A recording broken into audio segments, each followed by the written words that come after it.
our big story at 6. The Bellin Run 10K race today brought over 16,000 athletes to the streets of Green Bay. The fastest time came in at 29 minutes, 1 second. But most runners weren't thinking about their time, instead focusing on what brought them out in the first place.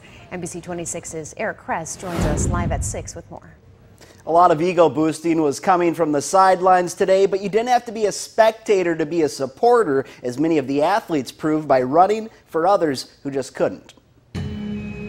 To get through a 6.2-mile run, you better stretch. You probably should train a little. And if you neglect those two things, well, you can always rely on these folks for a pick-me-up.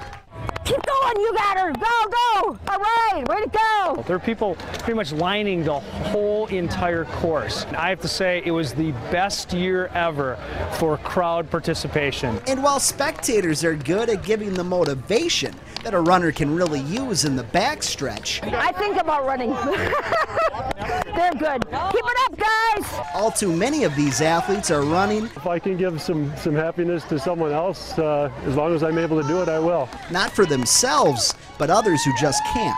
And it's about pushing our captain, through the race so they can enjoy the athletics like we can.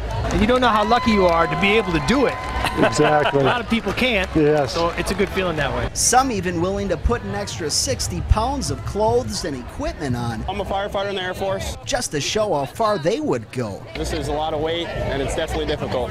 For their brothers and sisters who couldn't be here. I do it to remember them. A lot of people said it was an inspiration seeing me running out there. And while only one person can ultimately be first in a race, I'm waiting for my grandkids and my son-in-law should be coming around pretty quick, I hope. it's events like this that remind us all how much we really rely on others. It couldn't be done without the way the community embraces this event and the way the volunteers come out also to help. More than 1,200 volunteers pitched in the last couple of days to make the 39th annual Bellin Run a success. Organizers say they already started planning today for next summer's race. Eric Kress, NBC 26.